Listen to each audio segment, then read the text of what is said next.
आप अपनी तरफ से एक्सेप्ट कर लीजिए, उसे कंटिन्यू कर दीजिए, कैंसिल ना करिएगा, कंटिन्यू कर दीजिए। Okay, thank you. सो प्रभु का शुक्र करते हैं कि बीता समय डैनियल के हमने पुस्तक में से सारे अध्यायों का अध्ययन किया, और 1 से 6 तक हम लोग ने जो पढ़ा, और उसके बाद 7वें में जो भविष्य जो उसने दर्शन देखा, हमने उसके बारे में सीखा और जाना। और आज हम डैनियल के 8वें अध्याय पर आ रहे हैं। मैं इसको सिखाने से पहले, इसको समझाने से पहले, ये बहुत इंटरेस्टिंग चैप्टर है। पता नहीं आज लोग क्यों नहीं जुड़ पाए। शैतान की भी इच्छा नहीं होती है कि कई बार लोगों को ज्वाइन अप होने दें। तो दुआ करिए कि सब लोग ज्वाइन अप हो, तो ये चीज बहुत अच्छी है जो सीख सकेंगे वो। तो इस बात को हम और आप पहले सीख लें। इसको सीखने से पहले ये सीख लें कि हम और आप परमेश्वर का क्या है। हम और आप परमेश्वर का मंदिर है। क्या है? मंदिर। और 1 कुरिन्थियों 3:16 इस बात को बताता है कि क्या तुम नहीं जानते तुम्हारे हृदय पवित्र आत्मा का मंदिर है और परमेश्वर का आत्मा तुम में वास करता है। तो ये परमेश्वर का मंदिर है, और परमेश्वर इस मंदिर को बहुत अहमियत देता है, हमें और आपको बहुत अहमियत देता है। और उत्पत्ति से लेकर, उत्पत्ति, निर्गमन, व्यवस्था, गिनती, व्यवस्था, विवरण, ऐसे करके सारे चैप्टर्स को लेकर आप प्रकाशित वाक्य तक आएंगे, तो जहां कहीं आप पाएंगे तो वहां मंदिर का जिक्र आता है। मंदिर का जिक्र आता है। और इस तरीके से हर बार आपको ये सीखने को मिलेगा कि परमेश्वर मंदिर को कितना महत्व देता है। अदन की वाटिका से लेकर नए यरूशलेम तक। अदन की वाटिका उत्पत्ति में, और नया यरूशलेम कहां पे? प्रकाशित वाक्य में। यहां से लेकर, उत्पत्ति से लेकर प्रकाशित वाक्य तक, शैतान का सिर्फ एक ही टारगेट है, एक ही मकसद है। और पता क्या है वो? मंदिर। मंदिर। अदन की वाटिका में घुस गया, उस मंदिर को जो परमेश्वर ने बनाया था, जिसमें आदम हवा रहते थे, जिसे अदन की वाटिका कहा जाता था, उसे बर्बाद कर दिया, उसे तबाह कर दिया। उसके बाद एंटी क्राइस्ट का भी वही टारगेट है, मंदिर, जिसे वो बर्बाद करना चाहता है। यीशु मसीह का टारगेट है मंदिर, जिसे वो बनाना चाहता है। और हम और आप भी मंदिर है। तो स्पिरिचुअली जो हमारे ऊपर उसका टारगेट वो यही है कि हमें बर्बाद कर दे, तो मंदिर बर्बाद हो जाएगा, मंदिर तबाह हो जाएगा, मंदिर खत्म हो जाएगा। और इसीलिए हमें और आपको इस मंदिर को बहुत संभाल के रखने की जरूरत है। आज इस चैप्टर में मंदिर बार बार आएगा, मंदिर का जिक्र बार बार आएगा। इसलिए मैं आपको पहले मंदिर के बारे में थोड़ा सिखाना मांगता हूं कि मंदिर क्यों इंपॉर्टेंट है और शैतान को इससे क्या प्रॉब्लम। उत्पत्ति से इसको स्क्रीन शेयर करता हूं ताकि आपको थोड़ी सी टाइमलाइन भी समझ में आ जाए कि कैसे ये सारी चीजें चलती हैं, कैसे ये सारी चीजें वकू में आती हैं, कैसे सब चीजें पूरी होती हैं। तो इन चीजों को हम थोड़ा सा सीखेंगे। और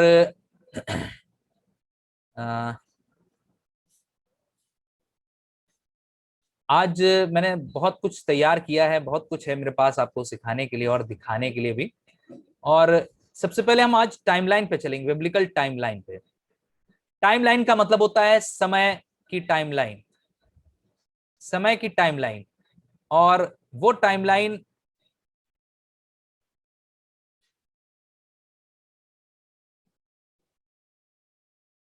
एक मिनट,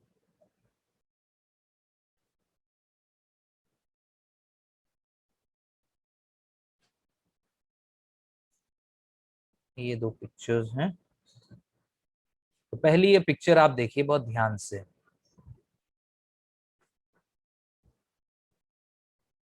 ये उत्पत्ति से, यानी कि ईयर 1, पहला साल जिसे कह सकते हैं, वहां से, यानी कि इस जगह से, ये जो एरो आप देख रहे हैं, इस जगह से, आदम हवा से बनने से, ये पहला साल काउंट कर रहे हैं हम। और जब तक कि नू का वो, नू के समय में वो फ्लड नहीं आ जाता है। कौन सा फ्लड? वो आप कह सकते हो उसे फ्लड को जल प्रलय। जल प्रलय। सो ये समय जो है, ये समय जो यहां से यहां तक का, इन दोनों का जो समय है, ये लगभग 2000 साल का है। कोई आपसे अगर पूछे, आपको मालूम है धरती कितनी पुरानी है, कितने अरब साल पुरानी है, कितने अरबों साल पुरानी है? साइंस यही बताती है कि बिलियनों साल पुरानी है। लेकिन बाइबल के अनुसार धरती सिर्फ और सिर्फ 6000 साल पुरानी। मैं बता रहा हूं आपको कैसे। आदम से लेकर और नू का, जब तक वो जल प्रलय नहीं आ जाता है नू तक, तब तक 2000 साल काउंट होते हैं। बाइबल की कैलकुलेशन बहुत सटीक है। और उसके बाद फिर निर्गमन यानी कि मूसा से, ये जो मूसा वाला एरिया है ईयर 2448, यहां से और बंदवाई में बेबीलोन तक जाने तक, यानी कि ये वाला एरिया 3338 जहां पे लिखा हुआ है, इस जगह तक 2000 साल का गैप है, यानी कि इस बीच 2000 साल पूरे हुए हैं। और उसके बाद यहां से क्या होता है, एजरा 7:7 में जो लिखा हुआ है कि मंदिर को दोबारा बनाया गया। बेबीलोन का राजा आके नबूकदनेस्सर बर्बाद कर जाता है, उसके बाद एजरा 7:7 के मुताबिक फिर से बनाया जाता है। और उसके बाद फिर एक राजा आता है जिसके बारे में आगे आपको बताऊंगा कि वो उसे तबाह कर देता है, बर्बाद कर देता है, मंदिर को तहस नहस कर देता है। और अब हमारे समय में, यानी कि इजरायलियों से लेकर अन्य जातियों तक अभी जो समय चल रहा है, ये पूरा 2000 साल है। यानी कि लगभग हम लोग 6000 साल की गिनती कर चुके हैं। कैसे?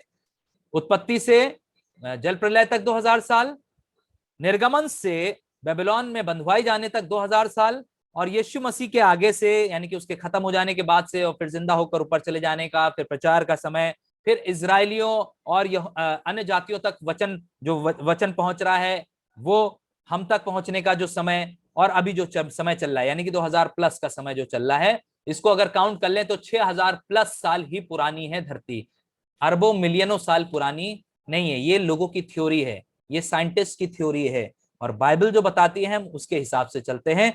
तो पहली बात मेरे हिसाब से आपको ये समझ में आ गई होगी, ये टाइमलाइन, ये जो समय आया है, ये जो समय चल रहा है। और अगर आप देखेंगे आगे, इसमें एक और चीज मैंने आपको दिखाई नहीं है, ये देखिए,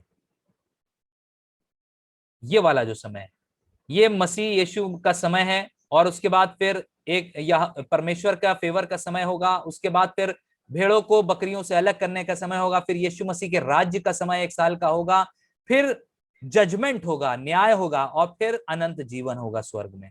इतनी बड़ी टाइमलाइन है, ये 6000 प्लस की चलेगी, ये 6000 साल प्लस की चलेगी। तो कंफ्यूज ना होइएगा, परेशान ना होइएगा, ना समझ में आया मैं दोबारा बता दूंगा, परेशान होने की जरूरत नहीं है इसमें।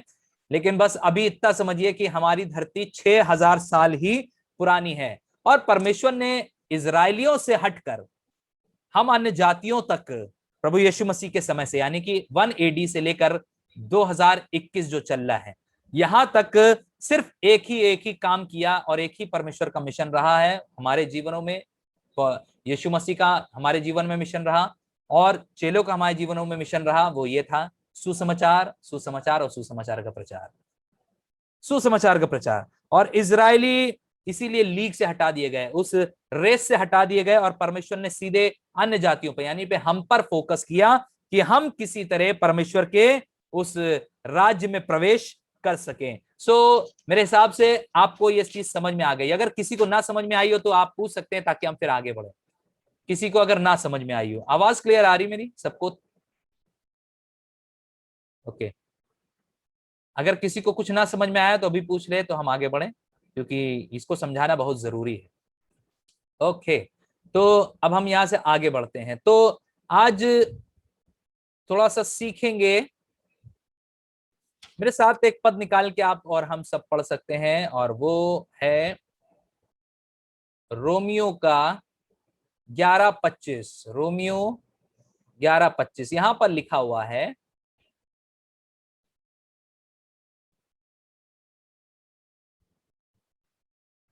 इसको नीचे कर ले तो आपको अच्छे समझ में आएगा। रोमियो 11:25 में देखिए क्या लिखा है, उसमें लिखा हुआ है, हे भाइयों, कहीं ऐसा ना हो कि तुम अपने आप को बुद्धिमान समझ लो, इसलिए कि मैं नहीं चाहता कि तुम इस भेद से अनजान रहो कि जब तक अन्य जातियां पूरी रीति से प्रवेश ना कर ले, तब तक इजराइल का एक भाग ऐसा ही कठोर रहेगा। इजराइल आज तक कठोर है।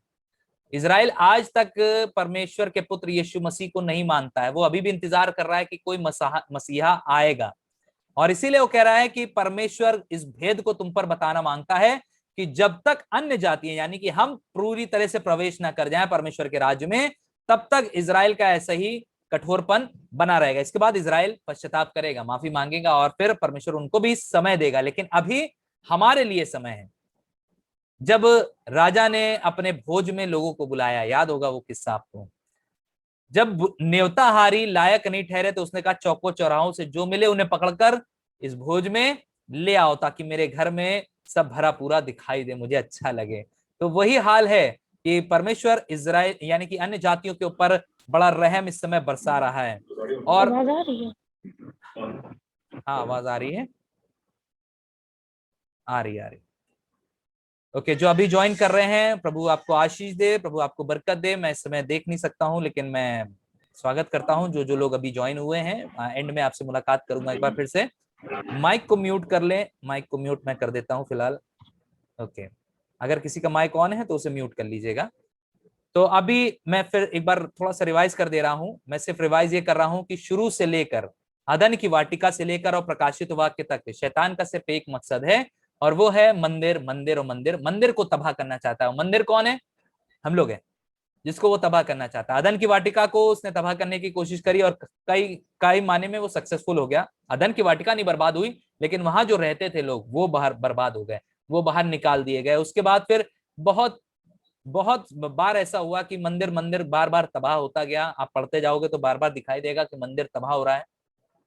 और जब तक नया यरूशलेम नहीं आ जाता है तब तक वो पूरी कोशिश करेगा कि मंदिर यानी कि हम और आपको तबाह कर दे। और मैंने इस बात को भी बताया कि टाइमलाइन, ये धरती कितने साल पुरानी है, ये सिर्फ 6000 कुछ साल पुरानी है, बिलियन और मिलियन साल पुरानी नहीं, जो साइंटिस्ट बताते हैं। क्योंकि हम बाइबल पर विश्वास करते हैं तो हम बाइबल के अनुसार चलते हैं, और बाइबल हमसे गलत नहीं बोलती, नहीं तो ये वचन झूठा हो जाता।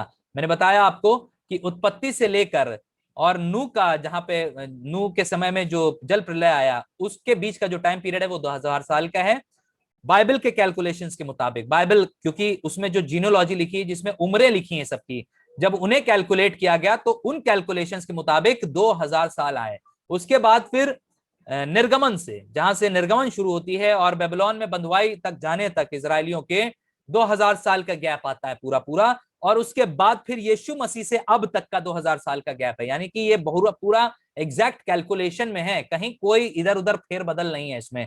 तो इस बात को हमें जानने की जरूरत है कि परमेश्वर ने इजरायलियों को हटाकर हम अन्य जातियों को क्यों अंदर ले आया। क्योंकि वो चाहता था कि पूरी दुनिया का उद्धार हो। बाइबल में लिखा है यूहन्ना 3:16 के अनुसार, परमेश्वर ने जगत से ऐसा प्रेम किया कि उसने अपना इकलौता पुत्र दे दिया। जगत में हम सब अन्य जाति भी काउंट होते हैं, और इसीलिए वो हमारे को मौका दे रहा है कि हम प्रवेश कर सके। सो अब हम यहां से शुरू करेंगे आगे।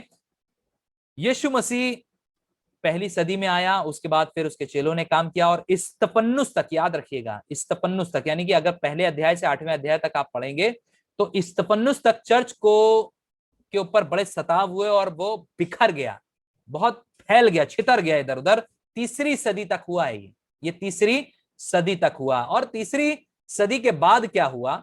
तीसरी सदी के बाद कुछ ऐसा हुआ कि कॉन्स्टेंटाइन नाम का एक शख्स आया। मैं दिखा देता हूं उसकी फोटो भी आपको। रोमन एम्परर्स में से एक आया कॉन्स्टेंटाइन, और उसने क्या किया? उसने लीगलाइज कर दिया क्रिश्चियनिटी को। ये हैं मिस्टर कॉन्स्टेंटाइन, जिन्होंने क्रिश्चियनिटी को लीगलाइज किया। बस प्रॉब्लम ये हो गई कि अब जो सुसमाचार फैलाया जा रहा था, उस सुसमाचार में धर्म आ गया, धर्म आ गया। Invasion of religion in gospel. हमें सुसमाचार प्रचार के लिए भेजा गया, और उसमें हमने धर्म को जोड़ लिया। और फिर पोप लोगों ने क्या किया? उन्होंने कहा जैसे हिंदू एक धर्म है, मुस्लिम एक धर्म है, बौद्ध एक धर्म है, इस्लाम एक धर्म है, मुस्लिम्स का एक धर्म है, वैसे ही अब से क्रिश्चियनिटी भी एक धर्म हो जाएगा। और इस तरीके से ऑल ओवर वर्ल्ड क्रिश्चियनिटी आ गया। लेकिन आपको और हमें ये याद रखना है कि हम क्रिश्चियनिटी के फॉलोअर नहीं हैं, क्योंकि क्रिश्चियनिटी में आपको मालूम है क्या हो रहा है। हम यीशु मसीह के फॉलोअर्स हैं, या उसको मानने वाले हैं, जो यीशु मसीह के पीछे पीछे चलते हैं और बाइबल के अनुसार काम करते हैं, ना कि जो क्रिश्चियनिटी बताती, जो धर्म बताता है। क्योंकि धर्म में के मुताबिक, यानी कि जो बाइबल थी उसको ऐसा मोल्ड किया क्या कि धर्म में अपनी अपनी मन की बातों को लगाना शुरू कर दिया गया। कोई कहता है पानी ले लो, कोई कहता है तेल ले लो, कोई कहता है रोजरी ले लो, कोई कहता है ये लो यीशु मसीह की मूर्ति, कोई कहता है मरियम की मूर्ति ले लो और इसकी पूजा करो अपने घर में लगा के, सब कुछ अच्छा हो जाएगा। कुछ अच्छा नहीं होने वाला है, सिर्फ यीशु मसीह अच्छा कर सकता है। इसलिए हम यीशु मसीह के प्रचारक हैं, फॉलोवर्स हैं, ना कि हम क्रिश्चियनिटी के, ये हमेशा याद रखिएगा। पतरस, पौलुस और बहुत से चेले जितने हुए हैं बाइबल के अनुसार, उनमें से किसी ने ये नहीं कहा क्रिश्चियनिटी धर्म को अपनाओ, क्रिश्चियन धर्म को अपनाओ। उसने कहा यीशु मसीह को अपनाओ। सबने यही प्रचार किया, मन फिराओ क्योंकि स्वर्ग का राज निकट है। चेलों को भी यीशु मसीह ने यही आज्ञा दी थी, मन फिराओ क्योंकि स्वर्ग का राज निकट है। अंत के दिनों में क्या होगा? ये अंत क्यों नहीं आ जाता है? ये अंत क्यों नहीं आ रहा है? क्यों? क्योंकि आपको मैंने पिछली बार बताया था कि एक ऐसी वस्तु है जो अंत को रोक रही है। मत्ती उसका 24 का 22, मत्ती उसका 24 का 22, देखिए क्या लिखा है यहाँ पे। मत्ती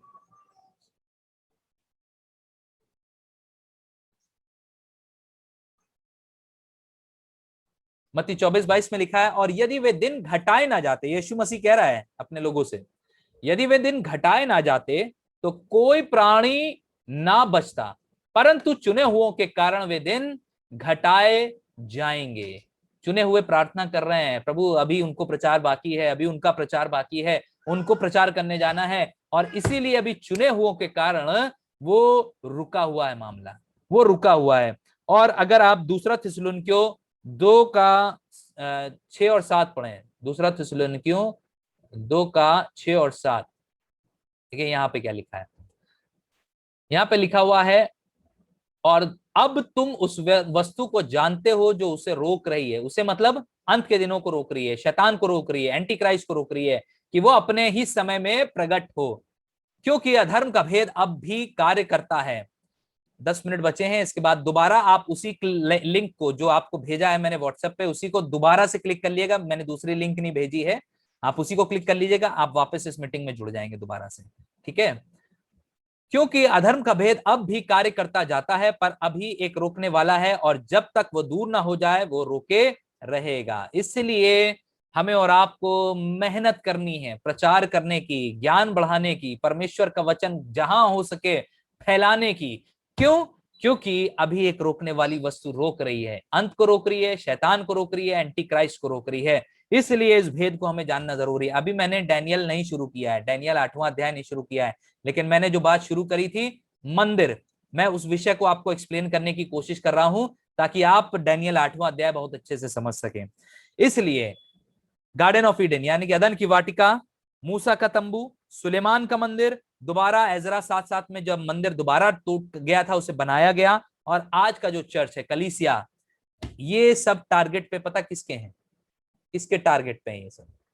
आपको मालूम है किसके टारगेट? शैतान के टारगेट पे है।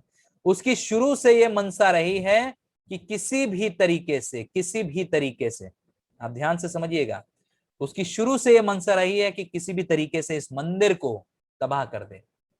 अदन की वाटिका, मूसा का तंबू, सुलेमान का मंदिर, पुनः बनाया गया मंदिर जो एजरा 7:7 में है, आज के समय की कलीसिया, परमेश्वर का मंदिर मनुष्य, ये मंदिर शुरू से ही शैतान के निशाने पर रहा है, और वो नहीं चाहता है कि किसी भी तरह से ये मंदिर फिर से पनपने पाए। कई जगह उसने धरती पर रहते हुए मंदिर को तबाह करा दिया, और अभी भी वो लगा हुआ है कि लोग जो उसके मंदिर हैं परमेश्वर के तबाह हो जाएं, लेकिन वो नहीं चाहता। परमेश्वर चाहता है कि हम अपने मंदिर को तैयार करें और परमेश्वर की स्तुति बराबर उसके अंदर करते रहें। देखिए कहीं कोई नहीं जा रहा है चर्च इस समय, सब घर पे बैठे हुए हैं, सब बन गए हैं मंदिर और परमेश्वर की स्तुति आराधना कर रहे हैं। ये बातें सब बहुत पहले लिख दी गई और अब पूरी हो रही हैं। आ चुका है ये समय, हमें अब इस गफलत में नहीं रहना है कि अभी भी बहुत टाइम है, बहुत कम समय है, हमें तैयारी बहुत जबरदस्त करनी है। सो अब डैनियल पहला अध्याय शुरू करते हैं। पहला अध्याय, सॉरी 8वां अध्याय, उसका पहला पद, डैनियल का 8वां अध्याय और पहला पद। यहां से हम अपनी बाइबल स्टडी को शुरू करने जा रहे हैं। तो पहला पद क्या कहता है 8वें अध्याय का? बहुत ध्यान से पढ़ेंगे हम लोग, पढ़ते जाएंगे, थोड़ा थोड़ा देखते जाएंगे ताकि समझ में असर है। बेलशस्सर राजा के राज्य के 3रे वर्ष में उस पहले दर्शन के बाद एक और बात मुझ दानियल को दर्शन के द्वारा दिखाई गई। इसको एक और बात दिखाई गई, समझाई गई और बताई गई। बेलशस्सर राजा के राज्य में 3रे वर्ष में उस पहले दर्शन के बाद, जो उसने दर्शन देखा था, बेलशस्सर राजा खत्म हो गया है, उसके बाद एक और बात दानियल को दर्शन के द्वारा दिखाई गई। और देखिए वो क्या बात थी, जब मैं एलाम नाम प्रांत में शूशान नाम राजगढ़ में रहता था, एक जगह पे वो पोस्टेड था, एक जगह पे काम कार्यरत था, तब मैंने दर्शन में देखा कि मैं उले नदी के किनारे पर हूं। ये भाई दर्शन देख रहे हैं कि वो उले नदी के किनारे पर हैं। उले नदी का किनारा ये है उले नदी, डैनियल खड़े हैं उले नदी के किनारे। आपके लिए मैं बहुत पिक्चर्स का इंतजाम करके रख रहा हूं ताकि आपको मजा आए थोड़ा सा समझने में बाइबल को। ये उले नदी है और वो दर्शन में देख रहा है कि वो उले नदी के किनारे पर खड़ा हुआ है। और फिर इसका, हाँ इसको थोड़ा ऐसे कर दें तो दूसरा पिक्चर उठाना आसान हो जाएगा।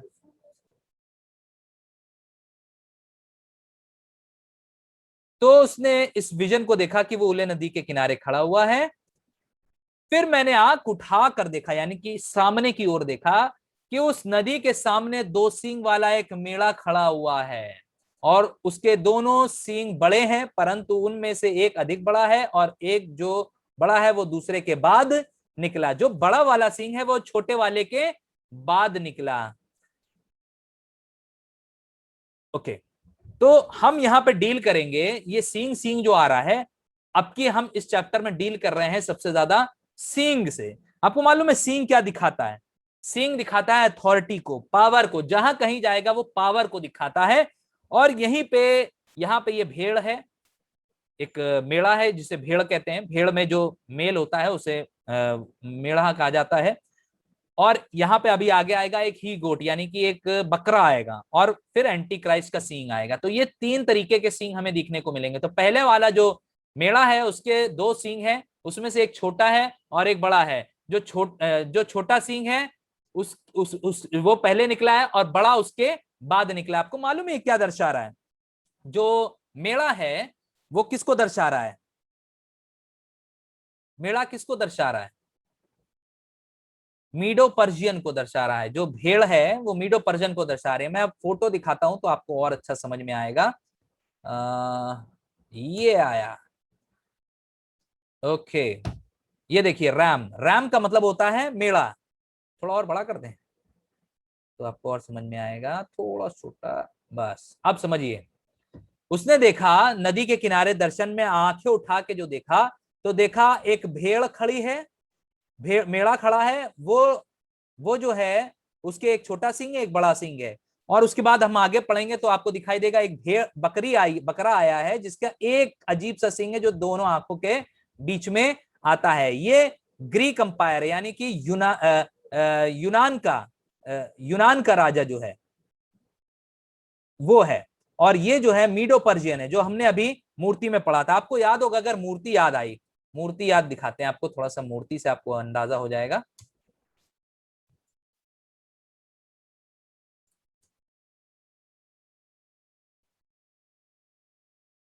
ये आपको याद होगा, इस मूर्ति को अगर आप ध्यान से देखें तो बेबीलोन शेर था, जो पीतल का, जो चांदी का था वो भालू था, और उसके बाद ये पीतल वाला, ये वो चार चार मुंह वाला शेर था, लेपर्ड। और उसके बाद फिर नीचे वो जो था एंटी क्राइस्ट था। तो हुआ क्या कि ये मीडो पर्जियन और ये ग्रीस को उसने देखा, यानी कि ये जो भालू है इसको अब वो एक भेड़ के मेढ़े के रूप में देख रहा है, और जो ये लेपर्ड है उसको अब वो एक बकरे के रूप में देख रहा है। ये है वो पिक्चराइजेशन जो मैं आपको बताना मांगता हूं। अब ये जो भालू है ये एक मेढ़ा है, और ये जो है अब एक बकरा है जिसका एक सींग है बड़ा अजीब सा, जो आंखों के दोनों बीच में निकला है। मैं अब उस भेड़ को भी आपको दिखा देता हूं। ये देखिए, इसका एक सींग बड़ा है एक सींग छोटा है। तो ये जो छोटा सींग है ये मीडो है, मादी मादी देश है। और ये जो बड़ा सींग है ये पर्शियन देश है, फारसी देश है। और ये जो बकरा है ये यूनानी देश है। और यूनान का राजा कौन था आपको पता है? ग्रीस का राजा कौन था? सब जानते होंगे, कौन था वो? कोई बता सकता है? जबरदस्त राजा हुआ है धरती पर वो। अरे सिकंदर महान, सिकंदर महान, जिसके बारे में हम लोग ने पहले भी पढ़ा था, तो वो है। तो आइए आयत पढ़ते हैं, आयत पढ़ते हैं और देखते हैं।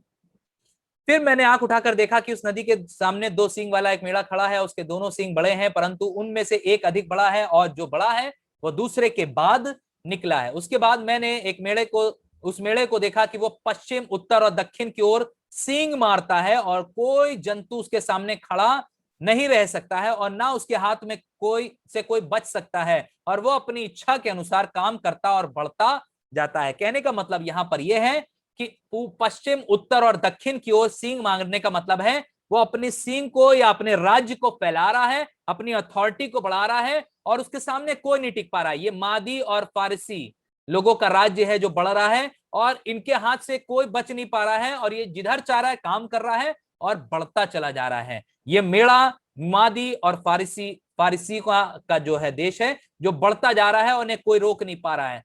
मैं सोच ही रहा था, ये पांचवा पद है जो हम पढ़ रहे हैं, ये पांचवा पद है जो हम पढ़ रहे हैं। मैं सोच ही रहा था तो फिर क्या देखा कि एक बकरा पश्चिम दिशा से,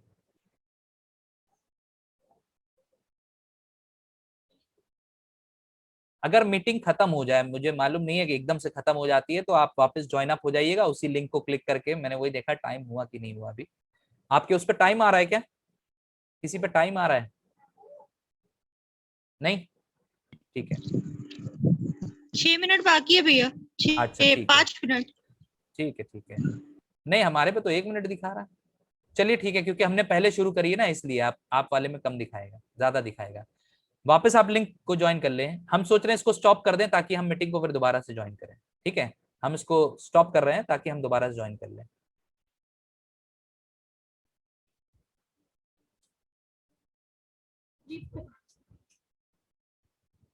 शुरू कर दे रहे हैं।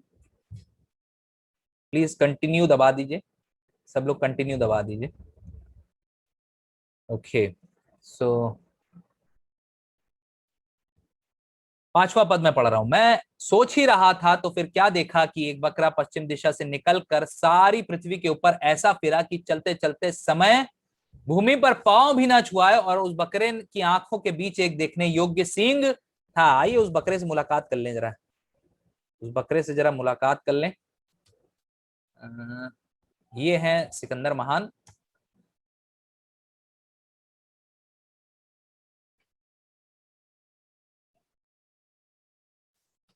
लिखा, अभी हमने पढ़ा कि वो बकरा अपने जमीन पे पांव भी नहीं रखता है और पूरी पृथ्वी का चक्कर लगा लेता है। देखिए उसके पांव हवा में है, पृथ्वी के ऊपर ये चक्कर लगा रहा है, और उसके सर पर एक अनोखा सींग है जो देखने लायक है, देखने योग्य है। ऐसा जबरदस्त सींग है। यह है वो बकरा जिसको वो देख रहा है। और फिर क्या हुआ, छठवां पद पढ़ते हैं अब जी, छठवां पद पढ़ते हैं। वह उस दो सींग वाले मेढ़े के पास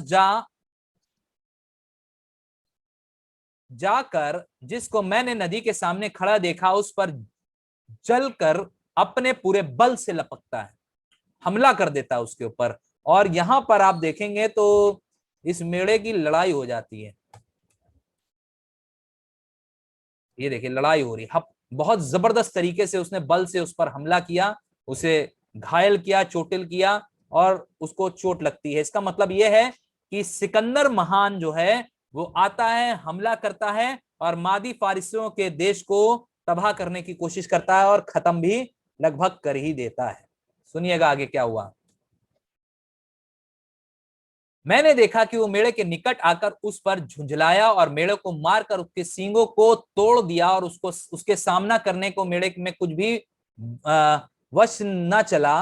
तब बकरे ने उसको भूमि पर गिराकर रौंद डाला, यानी कि मादी फारसियों का अब राज्य खत्म हो गया है। अब यहां से सिकंदर महान का शुरू होता है, और मेढ़े को उसके हाथ से छुड़ाने वाला कोई भी ना मिला। यहां पर अब से अलेक्जेंडर का राज्य शुरू होता है और मीडो पर्जियन का राज खत्म हो जाता है।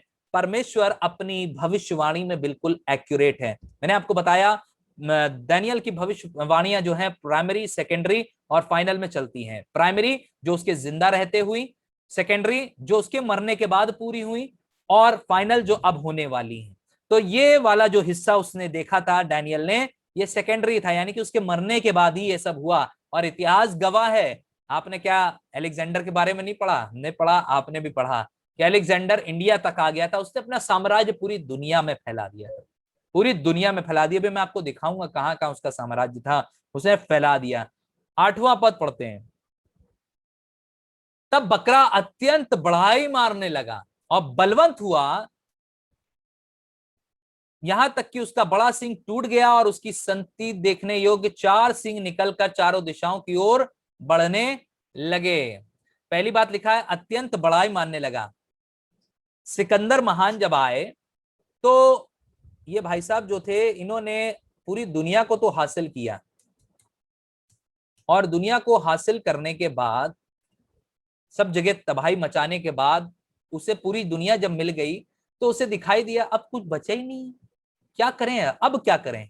वो बड़ा एंशियस रूलर था, वो बहुत ज्यादा उम्मीद रखता था दुनिया से, और इस वजह से क्या हुआ, वो 36 साल की उम्र में खत्म हो गया। अब वो दारू पी के मरा मुझे नहीं मालूम, हार्ट अटैक से मरा, कोई बीमारी से मरा मुझे नहीं मालूम, लेकिन लिखा है कि वो मर गया 36 साल की उम्र में। और उसने कहा था जब मैं मरूं तो मेरे हाथ कब्र से बाहर, मेरे कॉफिन बॉक्स से बाहर निकाल देना, ताकि दुनिया ये जान ले कि सिकंदर महान मरने के बाद भी दुनिया में आया खाली हाथ था और जा भी रहा है खाली हाथ। पूरी दुनिया को जीतने के बाद वो खाली हाथ वापस जा रहा है। ऐसे ही कुछ मिलता जुलता, क्योंकि यीशु मसीह को शायद सिकंदर बहुत अच्छे से याद था, उसने एक बड़ी अच्छी बात कही। आप मेरे साथ एक पद निकाल के पढ़ सकते हैं जो आपको मिलेगा,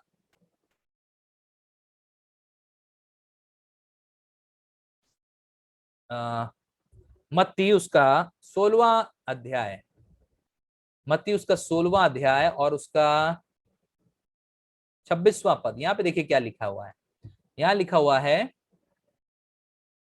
यदि मनुष्य सारे जगत को, यीशु मसीह ने ये बात शायद सिकंदर को ध्यान में रख के बोली या हर एक को ध्यान में रख कर बोली, क्योंकि हर कोई आजकल बड़ा अपने आप को सिकंदर बनने की कोशिश करते हैं।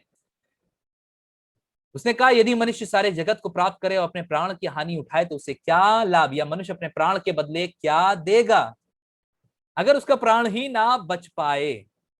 यीशु मसीह ने उसको बहुत साफ देखा, उसका राज उदय होते देखा, उसका राज गिरते देखा, और इसलिए उसने कहा कि मनुष्य अगर अपने प्राणों की हानि उठाए तो उसे क्या लाभ होगा।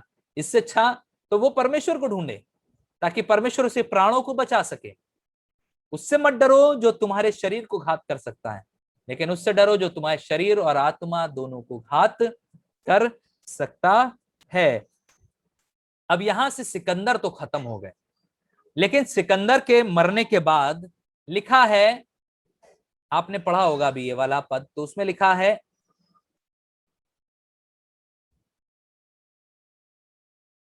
दानियल के 8वें पद में, तब उसका बड़ा सिंह टूट गया और उसकी संति देखने योग्य 4 सिंह निकलकर चारों दिशाओं की ओर बढ़ने लगे। चारों दिशाओं की ओर बढ़ने लगे। ये चार चार सिंह थे क्या, ये 4 सिंह थे क्या, ये 4 सिंह सिकंदर महान के 4 जनरल थे जो पूरब पश्चिम उत्तर दक्षिण में उसके द्वारा नियुक्त किए गए थे। और इन चारों ने फिर बढ़ना शुरू किया, इन चारों ने तरक्की करना शुरू करी। मैं इस पिक्चर के द्वारा आपको समझाने की कोशिश करूंगा। ये वाली पिक्चर से, ये वाली पिक्चर, ये बहुत बहुत जबरदस्त पिक्चर है, इससे बहुत कुछ सीखने को मिलता है। इसके 4 जो कमांडर्स थे या जनरल्स कह सकते हैं, इनके नाम थे सिलिसियस, लिसिमैकस, कैसाडर और टोलमी। फिर से बोल रहा हूं, नाम नाम थोड़े टेढ़े मेढ़े टाइप के हैं, क्योंकि ये रोमन्स के नाम है, हम लोग के टाइप वाले नाम नहीं है। पहला नाम है सिलिकस, दूसरा है लिसिमैक, दूसरा है कैसाडर और तीसरा है टोलोमी। ये 4 उसके जनरल थे जो चारों दिशाओं में रहे थे, या उनको इनके द्वारा अपॉइंट किया गया था। तो ये बकरा जो दिखाई दे रहा आपको, ये सिकंदर महान है, जिसका राज्य 333 से 323 बीसी तक था। उसके बाद जब वो मर गया तो 4 सींग उदय हुए, जैसा अभी हमने पढ़ा, और ये चारों सींग अब अपनी अपनी दिशाओं में बढ़ने लगे, ऊंचाई पाने लगे, स्वर्ग की ओर बढ़ने लगे। तो जो कैसेंडर था उसको मैसिडोनिया और ग्रीस, यानी कि ये ग्रीस यानी कि मैसिडोनिया एक जगह है, मकिदुनिया जिसे कहते हैं, और ग्रीस यानी कि यूनान, ये वाले हिस्से का ये कमांडर था। दूसरा इजिप्ट और यूडा यानी कि यहूदा जो देश का जो राजा था या कह सकते हैं जनरल था, वो टोलमी था। और जो लिस्मेकस था वो एशिया माइनर का, एशिया माइनर मतलब जो इधर का इलाका है, यूरोप यूरोप का इलाका है, वहां का एरिया का मालिक था। और जो सिलिसियस था वो सीरिया और बेबीलोन का बॉस था, यानी कि हेड था। और मैं आपको बता दूं, ये सिलिसियस जो है, जो आप ये देख रहे हैं इस समय, सिलिसियस जो सीरिया और बेबीलोन का हेड था, इसी में से एक सिंह और उदय होगा, वही एंटी क्राइस्ट बनेगा आगे। अभी देखते जाइएगा कैसे हो रहा है। ये सब चीजें बहुत समझने की है, इसीलिए मैंने पिक्चर आपके बीच में रखी ताकि बहुत अच्छे से आपको ये समझ में आ सके। और रिकॉर्डिंग भी चल रही है, इसलिए आपको अगर कुछ मिस होता है तो आप दोबारा इसको देख सकते हैं। ये सब बढ़ने लगे। अब हम नवी आयत पर आते हैं, सुनिएगा नवी आयत, इसको पिक्चर को देखते रहिए और नवी आयत को हम पढ़ने की कोशिश करेंगे। यहां लिखा है, फिर इनमें से एक छोटा सींग और निकला जो दक्षिण पूरब और शिरोमणि देश की ओर, शिरोमणि देश मतलब बेबीलोन की ओर बहुत ही बढ़ गया, यानी कि बहुत जबरदस्त तरीके से इसने बढ़ना शुरू किया। इस सिंह ने अपनी स्पीड पकड़ना शुरू करी और ये बढ़ने लगा। ये वो सिंह है जो सिलिकस, यानी कि जो जो ये वाला सिंह है, कहां गया ये, जो सिलिकस वाला सिंह है, ये सिंह इसमें से निकल के आ रहा है, इसी में से वो सिंह निकल के आ रहा है और वो बढ़ना शुरू करता है। ये लिटिल हॉर्न जो है, ये दो चीजों को, भविष्यवाणियों को कनेक्ट करता है। ये छोटा सिंह जो है दो भविष्यवाणियों को कनेक्ट करता है, और इसको समझना है डैनियल के हिसाब से। डैनियल ने जो देखा दर्शन, वो किसके लिए देखा था, और अब जो यूहन्ना ने देखा और डैनियल ने देखा, फाइनल के लिए वो क्या दर्शन है। डैनियल ने जो दर्शन देखा वो एंटी क्राइस्ट के लिए था, और वो एंटी क्राइस्ट मैंने आपको बताया कि एपोक्लिप्टिक होता है, सारी चीजें चिन्हों के हिसाब से बात करी जाती हैं। तो यहां भी एक चिन्ह दिखाई देता है, एक चिन्ह आता है सामने, और वो है एंटियोकस। ये सेकेंडरी प्रोफेसी है उसकी, यानी कि उसके मरने के बाद एंटियोकस आता है, एंटियोकस ये उसका नाम है। अब मैं उसकी जरा शक्ल भी आपको दिखा दूं, यही है वो एंटी क्राइस्ट जो डैनियल की भविष्यवाणी के अनुसार आता है। शक्ल देख लीजिए उसकी बड़े अच्छे से, ये एंटियोकस है जो डैनियल की भविष्यवाणी के अनुसार एंटी क्राइस्ट है। लेकिन ये चिन्हों के अनुसार है, ये सिंबल्स के अनुसार है, ये एंटी क्राइस्ट नहीं है इस समय का, ये उस समय का है। बहुत ध्यान से समझिएगा, यही चीज है जो समझनी है हम लोग को। एंटियोकस जो था वो 170 बीसी में आया है, 170 बीसी, यानी कि यीशु मसीह के पैदा होने से 175 साल पहले आया है। इसका मतलब ये एंटी क्राइस्ट तो नहीं हो सकता है, ठीक है। लेकिन इसने काम जो किए भाई साहब, वो सारे एंटी क्राइस्ट वाले थे। पहली बात, जब वो राज्य करता है, 170 बीसी में आता है और राज्य करता है, जिसके बारे में दानियल बता रहा है इस समय, वो जो है वो एंटी क्राइस्ट की तरह राज्य करता है। और अपने आप को, एजरा ने जो मंदिर बनवाया 777 में, जो हमने पढ़ा, एजरा ने मंदिर को दोबारा से बनाया, तो जब ये राज्य करने आता है तो अपने आप को मंदिर में लेके जाता है और अपने आप को ईश्वर बना के स्थापित करता है। कहता है मैं ईश्वर हूं और मेरी पूजा करो। और अपने अपने ऊपर चढ़ावे के लिए इसने जानवरों को मंदिर में लाना शुरू कर दिया। जंगली सुअर ले आया, कबूतर ले आया, बकरियां ले आया कि लोग मुझे चढ़ावा चढ़ाएं। अब मंदिर में बैठ के ये काम कर रहा है, समझ रहे हैं आप। आपको याद होगा लूका 19:45 में यीशु मसीह ने कहा, क्या तुम नहीं जानते तुम्हारी कि मेरा घर, परमेश्वर ने कहा मेरा घर प्रार्थना का घर कहलाएगा, और तुमने इसे डाकुओं की खो बना दिया था। 175 साल पहले यीशु मसीह के पैदा होने से ये रिवाज इसने शुरू कर दिया था उस मंदिर के अंदर, कि लोग आते थे और भेंट चढ़ाते थे जानवरों को लाके। तो यहां से इस मंदिर में जानवरों की बिक्री होना शुरू हो गई थी, और तब यीशु मसीह आकर इन लोगों को बाहर निकालता है। उसने मंदिर में अपने आप को प्लेस कर दिया, और फिर उसके बाद व्यवस्था को भी चेंज कर दिया। अगर मैं आपको बताऊं तो उसने जो यहूदियों की 8 दिन पर सरकमसिजन या खतना होता था यहूदियों का, उसको बंद करवा दिया। सबत की विधि को बंद करवा दिया, सबत का दिन माना जाता था उसको बंद करवा दिया। कहने लगा मैं बैठा हूं, आके रोज मेरी उपासना करो। और वो इस, आप गूगल पे जाइएगा, आप इसको डालिएगा एंटियोकस, ANTIOCHUS, इसको टाइप करेंगे तो एंटियोकस का पूरा विकिपीडिया आपके सामने आएगा। मैं अभी खोल के उसी से आपको बता रहा हूं, समझा रहा हूं। उसने ये इतना काम किया, और सबसे बड़ी बात, उसने फिर मंदिर को तबाह भी कर दिया, टुकड़े टुकड़े करके नाश कर दिया, तबाह कर दिया। तो यानी कि कंप्लीटली नहीं डिस्ट्रॉय हो पाया, थोड़ा बहुत डिस्ट्रॉय हो गया था उस समय। और साथ ही साथ उसने टॉर्चर किया, जबरदस्त टॉर्चर किया। डैनियल के मुताबिक 70 दिन की जो 70 हफ्तों की जो प्रोफेसी है और 223 दिनों की प्रोफेसी जो आने वाले समय में हम लोग पढ़ेंगे, वो एंटी क्राइस्ट के लिए है, इसके लिए नहीं है। इसलिए अभी फिलहाल हम इसको जानते हैं या समझ सकते हैं कि ये एंटी क्राइस्ट नहीं, क्योंकि ये उस टाइमलाइन में मैच नहीं कर रहा है जो डैनियल ने बोली है। डैनियल ने जो बोली है टाइमलाइन, उस टाइमलाइन के मुताबिक अभी 70 सप्ताह आना बाकी है, 223 दिन और रात आना बाकी है, 223 दिन और 2023 दिन और रात आना बाकी है। तो अभी फिलहाल ये एंटी क्राइस्ट नहीं है, एंटी क्राइस्ट आने वाला है। और बाइबल के अनुसार तो लोग हमारे बीच में जो विरोध करते हैं मसीह का, वो भी एंटी क्राइस्ट जैसे ही है। सो अगर डैनियल की पुस्तक के हिसाब से चलें, डैनियल ने जो बोला है 70 हफ्ते और 2023 दिन और रातें अगर जोड़ ली जाएं तो 1884 में धरती का अंत हो जाना चाहिए था, 1884 में डैनियल की पुस्तक के मुताबिक। लेकिन आपको मैंने बताया एक ऐसी वस्तु है जो उसे यानी कि अंत को रोक रही है। वो पवित्र आत्मा अभी भी कोशिश कर रहा है कि लोग बच जाएं, लोग बच जाएं, और इसीलिए रोका जा रहा है। वे दिन घटाए गए हैं, नहीं तो धरती पर कोई बचता नहीं, ताकि उन लोगों के, चुने हुए लोगों के कारण ये काम हो पा रहा है कि अभी भी परमेश्वर अपने दिए हुए टाइम में डिले कर रहा है, देर कर रहा है, ताकि और लोग उसके राज्य में प्रवेश कर सके, खासतौर से अन्य जाति उसके राज्य में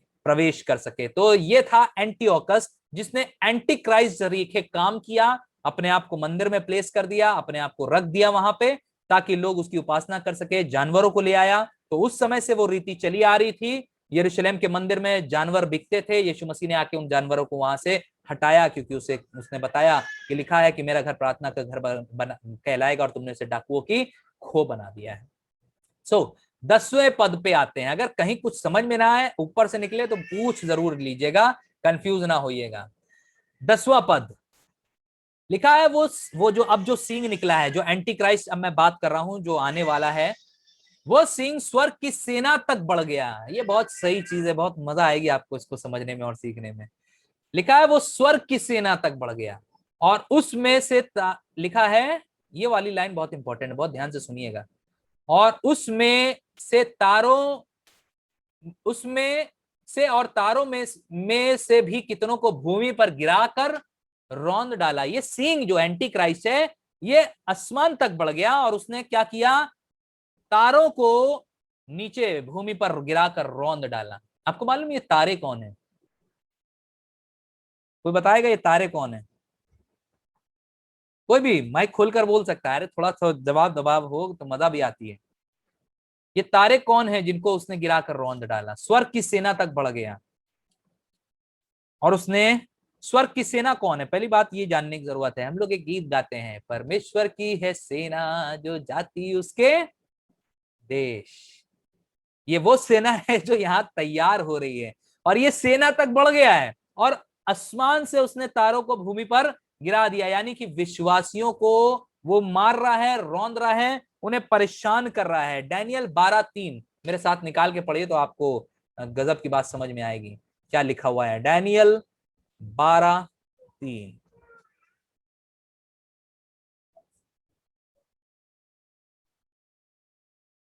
देखिए क्या लिखा है यहाँ पे, आपको थोड़ा सा विजुअल्स के साथ समझाएंगे। डैनियल 12:3 में देखिए लिखा है यहाँ पे, तब सिखाने वालों की चमक आकाश मंडल की सी होगी और जो बहुतों को धर्मी बनाते हैं वे सर्वदा की नाई प्रकाशमान होंगे। लिखा है तारों की नाई चमकेंगे। और वर्जन आप पढ़ें अपनी बाइबल का अच्छा वाला, तो उसमें लिखा है, ये तो जो मिलता है मुझे वर्जन में वो डाल रहा हूं, लेकिन लिखा हुआ है कि वे जो बहुतों को धर्मी बनाते हैं वे आकाश में तारों की नाई चमकेंगे। ये वही तारे हैं जिन्हें पकड़ के अब एंटी क्राइस्ट जमीन पर गिरा रहा, उन्हें मार रहा, उन्हें तबाह कर रहा, उन्हें टॉर्चर कर रहा है। पहला यूहन्ना 2:8 अगर हम पढ़ते हैं, पहला यूहन्ना 2:8 18 सॉरी, पहला यूहन्ना 2:18 वहां पे लिखा हुआ है, हे लड़कों ये अंतिम समय है और जैसा तुमने सुना है कि मसीह का विरोधी आने वाला है, वह उसके अनुसार अब भी बहुत से मसीह के विरोधी उठे हैं। इससे हम जानते हैं कि यह अंतिम समय है। इसी समय जो है छोटा हॉर्न जो है, ये छोटा सींग जो है, यही अपना काम शुरू कर रहा है। ये विरोध कर रहा है, ये हमारा विरोध कर रहा है। इतना जो अभी आपने देखा भी, इस बीच बहुत ट्रिबुलेशंस हुए, बहुत परेशानी हुई, आए दिन कोई ना कोई चर्च का पादरी बेचारा थाने में बैठा है, परेशान हो रहा है, तकलीफों में है। ये सब जो हो रहा है ये परमेश्वर के प्लान के मुताबिक है। इसलिए कोई पादरी अगर इस बात के लिए दुखित होता है कि मेरे साथ ऐसा क्यों हुआ, तो शायद वो वचन को ढंग से नहीं पढ़ रहा है, क्योंकि ऐसा होना तय है। जो बहुतों को धर्मी बनाते हैं ना, जो बहुतों को परमेश्वर का ज्ञान सिखाते हैं, परमेश्वर का वचन बताते हैं, वे तारों की तो नहीं चमकेंगे, लेकिन ये भी याद रखिएगा कि वो सींग बढ़कर स्वर्ग कर जाएगा और उन तारों को नीचे खींचकर उन्हें गिरा देगा और रौंद भी डालेगा, उन्हें तबाह कर देगा, उन्हें बर्बाद कर देगा, और काम करते करते वो सफल भी हो जाएगा। ये छोटा सिंह कहां से निकलेगा? मैंने आपको पिछली बार बताया था, रोम है ये छोटा सिंह, जहां से एंटी क्राइस्ट निकलेगा, और अपना सारा उसका जो सेंटर होगा काम करने का, वो रोम से होगा, जहां से वो ऑपरेट करेगा। क्योंकि वो पहले भी एक पॉलिटिकल नगरी थी, एक पॉलिटिकल शहर था, राजनीतिक शहर था, और अभी भी वो अपने काम का सिलसिला वहीं से शुरू करेगा और वहां का वो लीडर बनेगा और पूरी दुनिया पर राज्य करेगा। 11वां पद पढ़ने जा रहे हैं, देखिए कितनी जबरदस्त इंफॉर्मेशन निकलती जा रही है बाहर। वरन वह उस सेना के प्रधान तक भी बढ़ जाएगा। आपको मालूम है सेना का प्रधान कौन है? परमेश्वर की है सेना। अभी हमने गाया तो सेना का प्रधान कौन हुआ? परमेश्वर तक, यानी कि यीशु मसीह तक बढ़ जाएगा, और उसकी नित्य होम बलि बंद करा दिया, और उसकी नित्य होम बलि भी बंद करा दिया उसने। यानी कि जो एंटी क्राइस्ट एंटियोक ने काम किया, वही अब एंटी क्राइस्ट करेगा, कि जो होम बलि और मेल बलि परमेश्वर के भवन में चढ़ाई जाती थी उसे बंद करा देगा और उसका पवित्र वास स्थान गिरा दिया गया। कहने का मतलब ये है वो मंदिर तबाह कर देगा, वो हमें और आपको तबाह कर देगा। ये मंदिर जिसको परमेश्वर ने बड़े प्यार से बनाया है, जिसमें परमेश्वर चाहता है कि नित्य प्रतिदिन हर रोज यहाँ पर स्तुति आराधना हो, एंटी क्राइस्ट इसके विरोध में खड़ा होगा, हमारे और आपके विरोध में खड़ा होगा, और ये पवित्र स्थान गिरा दिया जाएगा, ये पवित्र स्थान गिरा दिया जाएगा। लीडर कौन है? प्रधान कौन है? यीशु मसीह। और जो एंटीओक ने किया वही एंटी क्राइस्ट कर रहा है। मैचिंग देखिए कितनी जबरदस्त है। जो डैनियल दर्शन देख रहा है वो एंटीओक के लिए देख रहा है, एंटी क्राइस्ट के लिए देख रहा है, और वो काम पूरा कर रहा है। जो एंटीओक ने किया वही एंटी क्राइस्ट भी कर रहा है। लीडर ऑफ द आर्मी कौन है? यीशु मसीह है हमारा, हम उसकी सेना के सदस्य हैं, वो हमारा लीडर है। वचन 12 पढ़ेंगे तो देखिए क्या लिखा है। और लोगों के अपराध के कारण नित्य होम बलि के साथ सेना भी उसके हाथ में कर दी गई, और उस सिंह ने सच्चाई को मिट्टी में मिला दिया और वो काम करते करते सफल भी हो गया। ये ऊपर की लाइन जो है वो बहुत ध्यान सुनिएगा। और लोगों के अपराध के कारण नित्य होम बलि के साथ सेना भी उसके हाथ में कर दी गई। ये पाप की वजह से ऐसा हुआ कि सेना भी उसके हाथ में कर दी गई। हिज आर्मी, उसकी सेना के हाथ में कर दी गई। उसकी सेना कौन है पता आपको? एंटी क्राइस्ट की सेना कौन होगी? कोई अंदाजा लगा सकता है? शैतान, उसके फरिश्ते नहीं होंगे, ये ध्यान रखिएगा। अब बताइए कौन होगी उसकी सेना? कौन होगी? थोड़े थोड़े अंदाजे मारा करिए तो आपको भी अंदाजे में कुछ ना कुछ तो सही बैठ जाएगा। जो परमेश्वर के लोग थे, जो परमेश्वर की सेना थी, उसने अपनी सेना के हाथ में उन्हें कर दिया है। शैतान ने या एंटी क्राइस्ट ने उन्हें अपनी ही सेना के हाथ में कर दिया है। रोम से एक पूरी दुनिया में एक धर्म चलता है, आपको पता होगा। वो धर्म चलता है और उसका नाम है कैथोलिक्स। और कैथोलिक्स को कभी भी ये चीज पसंद नहीं होगी जो यीशु मसीह के लिए, और इससे उन्हें उन्हें अपनी दुनिया से मतलब है, उन्हें मूर्ति पूजा से मतलब है, उन्हें प्रभु यीशु मसीह की मूर्ति से मतलब है, उन्हें संतों की मूर्ति मतलब है, उन्हें मरियम की मूर्ति से मतलब है। और यही साथ देंगे किसका? उस एंटी क्राइस्ट का। क्योंकि हम लोग को तो कुछ नहीं समझा जाएगा, ये आप समझ लो। ये साथ वहीं का देंगे, क्योंकि हम वो शुरू से मानते आ रहे हैं। हम नहीं हट सकते अपने वचन, अपने धर्म से पीछे, क्योंकि फायदे बहुत मिलते हैं वहां पे। इसलिए वो किसी भी हाल में पीछे नहीं हटने वाले। ये है उनकी सेना, और वो हमारे ऊपर अपनी प्रताड़ना प्रकट करेंगे, वो हमें सताएंगे, वो हमें परेशान करेंगे। उस सिंह ने सच्चाई को मिट्टी में मिला दिया, सच्चाई को मिट्टी में मिला दिया। ये वाली चीज जो है ये थोड़ी सी दुखद है। जो सच्चाई हमें दी गई है, वचन जो हमें दिया गया है, उसमें मिलावट हो जाएगी, उसमें मिलावट हो जाएगी।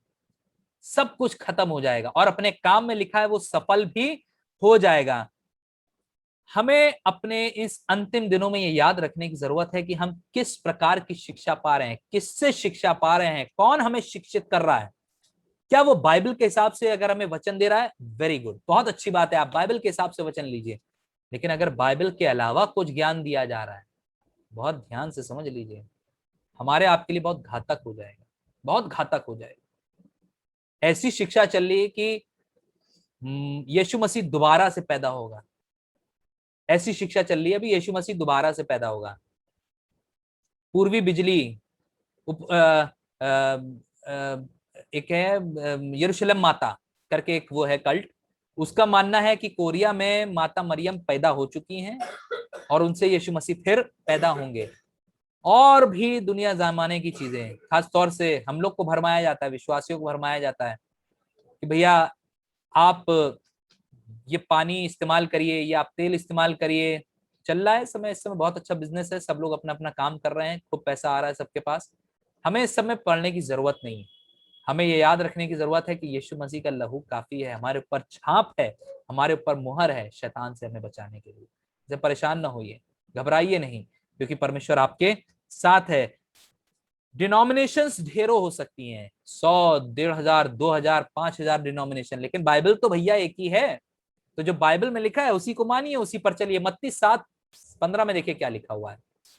मत्ती 7 और उसके 15 में, मत्ती 7 और 15,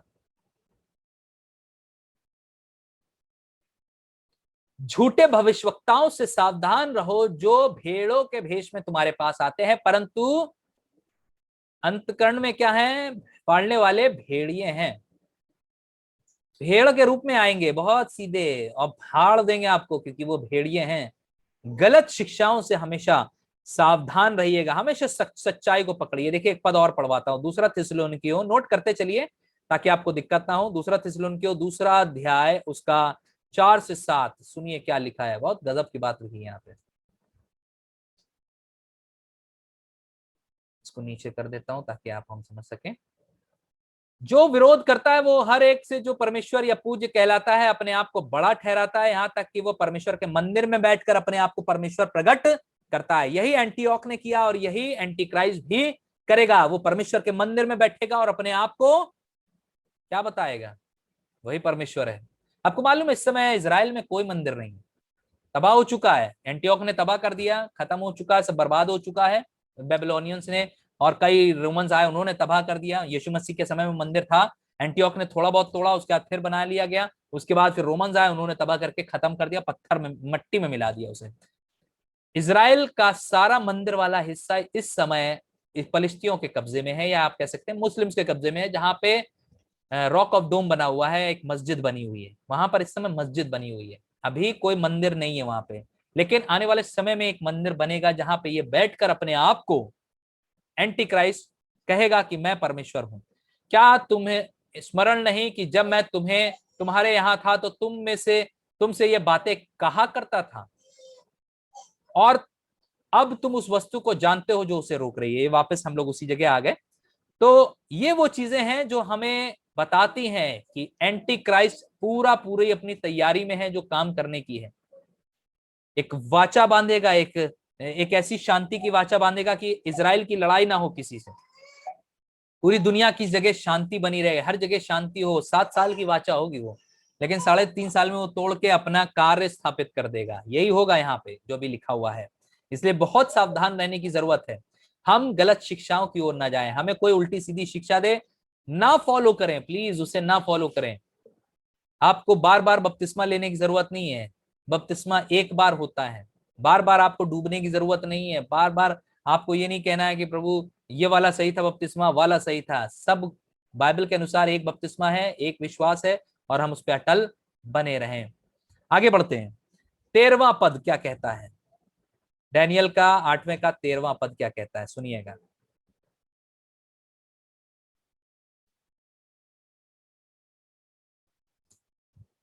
तब मैंने एक पवित्र जन को बोलते सुना, फिर एक पवित्र जन ने उस पहले बोलने वाले अपराध के विषय में कुछ दर्शन देखा। वो कब तक पलता रहेगा, अर्थात पवित्र स्थान और सेना दोनों को रौंदा जाना कब तक होता रहेगा? कब तक होता रहेगा भाई? ये कब तक चलेगा भाई? कोई पूछने वाला तो हुआ वहां पे कम से कम। तो जब उसने ये बात बोली, आपको मालूम है ये ऐसा शब्द और भी कहीं आपको सुनने में आया होगा, याद आ रहा है कहीं पे? कहां पे आया है ये? कब तक होता रहेगा? कब तक मारे जाएंगे लोग? कहां बोला गया होगा ये शब्द? अंदाजा सही जा रहा है? बोलिए, हम रुके हैं, बोलिए।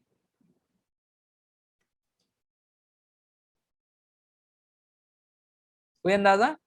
प्रकाशित वाक्य में, आइए पढ़ते हैं प्रकाशित प्रकाशित वाक्य। वाक्य। हाँ, प्रकाशित वाक्य छठा अध्याय, प्रकाशित वाक्य छठा अध्याय, रेवलेशन 6 और 9 से 11 पढ़ते हैं। देखिए बड़ी मजेदार चीज लिखी है यहाँ पे। क्या लिखा है चेक कर लेते हैं। और जब उसने पांचवी मोहर खोली तो मैंने वेदी के नीचे उनके प्राणों को देखा जो परमेश्वर के वचन के कारण और उस गवाही के कारण जो उन्होंने दी थी वध किए गए थे। और उन्होंने बड़े शब्द से पुकार कर कहा, हे स्वामी, हे पवित्र, हे सत्य, तू कब तक न्याय ना करेगा और पृथ्वी के रहने वालों से हमारे लहू का पलटा कब तक ना लेगा? तब परमेश्वर का जवाब आता, उनमें से हर एक को श्वेत वस्त्र दिया गया और उनसे कहा गया, और थोड़ी देर तक विश्राम करो जब तक कि तुम्हारे संगी दास और भाई जो तुम्हारी नाई वध होने वाले हैं। अभी लाइन लगी हुई है वध होने वालों की, ध्यान रखिएगा। हो सकता है हम हो, कल परसों कोई और हो।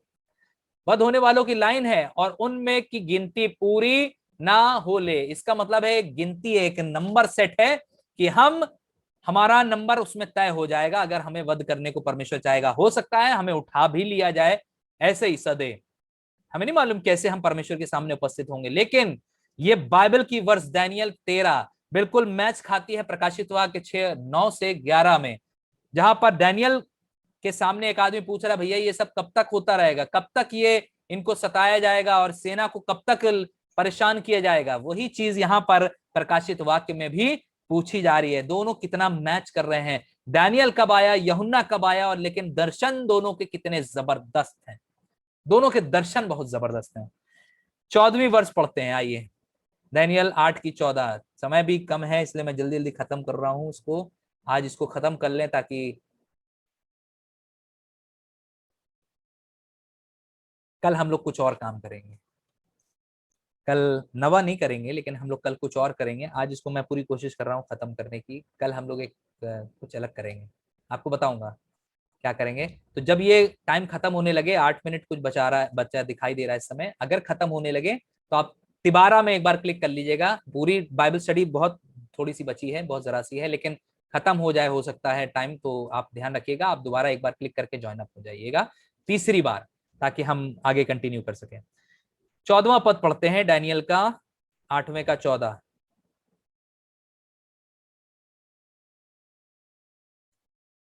और उसने मुझसे कहा, जब तक सांझ और सवेरा 2300 बार ना हो तब तक वह होता रहेगा, तब पवित्र स्थान शुद्ध किया जाएगा। 2300 दिन और रात। मैं इसको कनेक्ट करूंगा अगली जब नवा पढ़ाऊंगा मैं। 2300 दिन वर्षों में कैसे बदलेंगे वो सिखाऊंगा, बताऊंगा कैसे होंगे। 15वां पद, यह बात दर्शन में देखकर मैं दानियल इसको समझने का यत्न करने लगा। इतने में पुरुष के रूप में धरे हुए कोई मेरे सम्मुख खड़ा हुआ देख पड़ा। पुरुष का रूप धरे हुए कोई सम्मुख मेरे खड़ा हो गया। आपको दिखाते हैं कौन है भाई, ये कौन आ गया? ये पिक्चर देखिए, बड़ी मजेदार है भाई। अरे, पुरुष का रूप धरे हुए, आपको मालूम है उत्पत्ति उसके स्टार्टिंग के अध्याय में चौथे या 5वें में, जहां पर परमेश्वर के पुत्रों का जिक्र आता है कि उन्होंने मनुष्य की पुत्रियों से विवाह किया, तो ये मनुष्य रूप धारण करके उनके बीच में उतर आए थे। फरिश्तों को ये एक्सेस है कि वो मनुष्य रूप धारण कर सकते हैं। तो ऐसे ही मनुष्य रूप धरे एक शख्स उसके सामने उपस्थित हुआ। अब ये शख्स कौन है? कौन है भैया जो आया है? सुनिएगा बहुत ध्यान से। यह बात दर्शन में देखकर दानियल इसको समझने लगा। तो इतने में पुरुष धरे एक मनुष्य रूप धरे एक सम्मुख उसके आके खड़ा हो गया। तब मुझे उले नदी के बीच में एक मनुष्य का शब्द सुन पड़ा जो पुकार कर कहता था, जिब्राइल उस जन को उसकी देखी हुई बातें समझा दे। किसी और ने उससे बोला, जिब्राइल उस जन को उसकी देखी हुई बातें बता दे। जिब्राइल, ये जिब्राइल फरिश्ता है। आपको मालूम है जिब्राइल फरिश्ता यहां दिखाई दिया और उसके बाद कहां दिखाई दिया है? जल्दी जल्दी बताइए, कहां कहां दिखाई दिया जिब्राइल फरिश्ता? कहां पे? लूका रचित सुसमाचार। नहीं, मुझे वो वाक्य बताइए कहां पे। जब जकरिया के पास मंदिर में था। बिल्कुल सही। और मरियम मरियम के पास। बिल्कुल सही जवाब। यहाँ दो जगह जिब्राइल फरिश्ता, ये परमेश्वर का मैसेंजर है फरिश्ता, ये मैसेज लेके जाता है परमेश्वर के लिए। ये इन दो जगहों पर दिखाई दिया है, आगे भी। लेकिन जिब्राइल को मैं थोड़ी देर के लिए रुक के बताना मांगता हूं। जिब्राइल में अगर इंग्लिश में आप पढ़ेंगे तो एल लिखा हुआ है, अल आया आखिरी में, एल। इस जिब्राइल में एल आया। एल का मतलब होता है एलोहिम, यानी एलोहिम का मतलब होता है परमेश्वर। तो परमेश्वर के जो फरिश्ते हैं वो भी परमेश्वर से जुड़े हुए हैं। ध्यान रखिएगा, जिब्राइल, मिकाएल, लेकिन लूसीफर नहीं जोड़ा गया। परमेश्वर को मालूम था ये भाग जाएगा मुझसे, इसीलिए वो उससे जुड़ा भी नहीं रहा। लूसीफर का मतलब होता है लाइट ब्रिंगर, रोशनी लाने वाला। लूसीफर नाम बुरा नहीं है, लेकिन अब क्योंकि उसने ऐसा काम कर दिया तो डर के मारे लोग अपने बच्चों का नाम लूसीफर नहीं रखते हैं। क्यों? क्योंकि डर लगता है कहीं ये लूसीफर जैसे काम ना करने लगे। तो 15वां पद इस बात को बता रहा। तो किसी ने उससे कहा इसका मतलब उसे समझा दे। तो जिब्राइल उसको यहां पे समझाना शुरू करता है। कहता है, तब यहां मैं खड़ा था, वहां वो मेरे निकट आया और उसके आते ही मैं घबरा गया और मुंह के बल गिर पड़ा। तब उसने मुझसे कहा, हे मनुष्य की संतान, उन देखी हुई बातों को समझ ले, क्योंकि उसका अर्थ अंत ही के समय में फलेगा। अभी नहीं फलेगा, अंत के समय में फलेगा, यानी कि एंड ऑफ डेज की बात कर रहा है वो। 18वां पद, जब वह मुझसे बातें कर रहा था तब मैं अपना मुंह भूमि की ओर किए हुए भारी नींद में पड़ा था, परंतु उसने मुझे छूकर सीधा खड़ा कर दिया। उसके अंदर बल नहीं था और इसने उठाया और उसे खड़ा कर दिया। भैया खड़े हो जाओ, ठीक से खड़े हो, तभी समझ पाओगे जो हम समझाने की कोशिश कर रहे हैं। आपको मालूम है इस समय डैनियल की उम्र कितनी है जब वो ये दर्शन को देख रहा है? 90 साल का है। 90 साल का है, बुजुर्ग है। और अच्छों की हालत खराब हो जाती है जब वो फरिश्ते का दर्शन पाते हैं। तो ये बेचारा 90 साल का बुजुर्ग है और इसीलिए वो बहुत ऐसी अचेत हालत में है, जिसको खड़ा करता है परमेश्वर का ये दूत, उसे बल देता है कि वो खड़ा हो सके और तब उससे बातें कर सके। 19वां पद क्या कहता है? तब उसने मुझसे कहा, क्रोध भड़कने के अंत के दिनों में, यानी कि जजमेंट डे है, जो परमेश्वर का क्रोध का दिन है, दिनों में जो कुछ होगा वो मैं तुझे जताता हूं, क्योंकि अंत के दिन के ठहराए हुए समय में वो सब पूरा हो जाएगा। ये सारी बातें पूरे होने के विषय में है। अब 20वां पद आता है। अगर लाइन कट जाती है या मीटिंग खत्म हो जाती है तो आप दोबारा क्लिक करके ज्वाइन कर लीजिएगा प्लीज। 20वां पद, 20, 21, 22 अब हम लोग लाइन से पढ़ते जाएंगे। इसको थोड़ा सा नीचे कर लें ताकि स्पीड में कंप्लीट कर सकें, क्योंकि दुआ भी करनी है हम लोग को। 20वां पद है, जो दो सींग वाला मेढ़ा तूने देखा है उसका अर्थ मादियों और फरीसियों के राज्य से है। देखिए अभी आपने वही पढ़ा जो शुरू में था, मादी और फरीसियों का राज्य। जो दो सींग वाला मेढ़ा था, जो भेड़ थी दो सींग वाली, वो मादियों और फरीसियों का राज्य है। और वो रोएदार बकरा यूनान का राज्य है, और उसकी आंखों के बीच में जो बड़ा सींग निकला है वो पहला राजा ठहरा है। पहला राजा मतलब अलेक्जेंडर, सिकंदर महान, वो राजा है। उसके बाद और वो सींग जो टूट गया और उसकी संति जो 4 सींग निकले, यानी कि जब सिकंदर महान मर गया तो उसके बदले 4 सींग जो निकले, उसका अर्थ यह है कि उस जाति के 4 राज्य उदय होंगे, यानी कि अलेक्जेंडर के राज्य के 4 राज्य उदय होंगे, परंतु उनका बल उस पहले का साथ नहीं होगा। लेकिन उनका जो बल हुआ, जो ताकत थी, वो अलेक्जेंडर के बराबर की नहीं थी, लेकिन ये 4 राज्य उदय हुए। और उन राज्यों के अंत समय में जब अपराधी पूरा बल पकड़ेगा, अंत समय में उन राज्यों के अंत में, तब क्रूर दृष्टि वाला और पहले बुझाने वाला एक राजा उठेगा। आपको मालूम है क्रूर दृष्टि वाला वो सिंह जिसके पास बड़ा मुंह है, जिसकी आंखें हैं, क्रूर दृष्टि वाला, पहेली बुझाने वाला। दिखा दूं क्या? दिखा देता हूं ताकि सबको याद आ जाए। पिक्चर,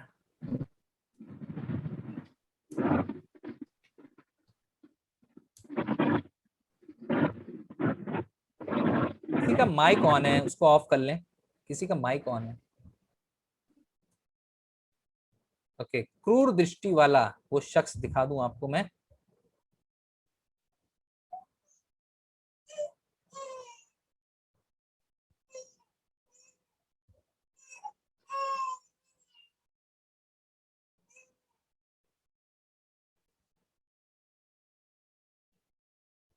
एंटी क्राइस्ट, उसका मुंह है, उसकी क्रूर दृष्टि है, वो पहेलियां बुझाता है, वो बड़ा बोल बोलता है, वो अपनी बढ़ाई मारता है। ये मीटिंग खत्म होने का टाइम हो रहा है, आप इसको मैं एंड कर रहा हूं, आप फिर से इसे वापस ज्वाइन कर लीजिए प्लीज।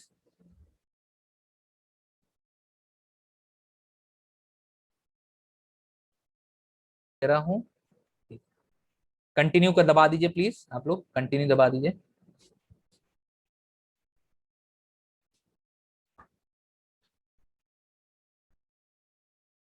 तो ये वो एंटी क्राइस्ट है।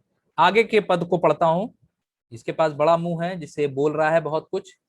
और उन राज्यों के अंत के समय जब अपराधी पूरा बल पकड़ेगा, तब क्रूर दृष्टि वाला और पहेली बुझाने वाला एक राजा उठेगा।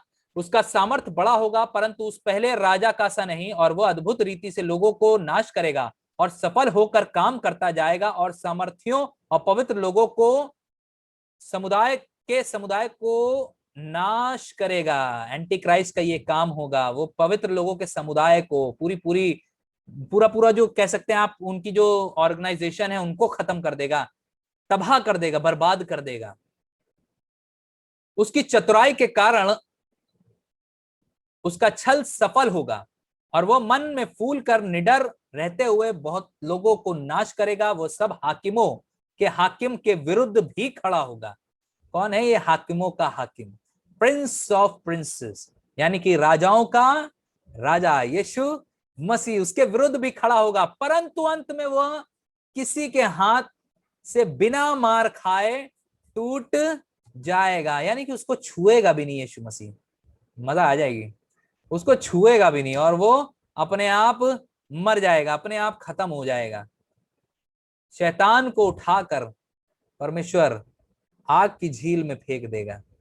वो तबाह हो जाएगा, बर्बाद हो जाएगा, उसका कुछ नामो निशान नहीं। और लिखा है उसको छूने की भी जरूरत नहीं पड़ेगी। परमेश्वर के पास इतनी पावर है, हमें घबराने की जरूरत नहीं है कि शैतान हमारा ये कर रहा है वो कर रहा है ना। उससे घबराने की जरूरत नहीं है, शैतान से नहीं, परमेश्वर से डरो, परमेश्वर से डरो।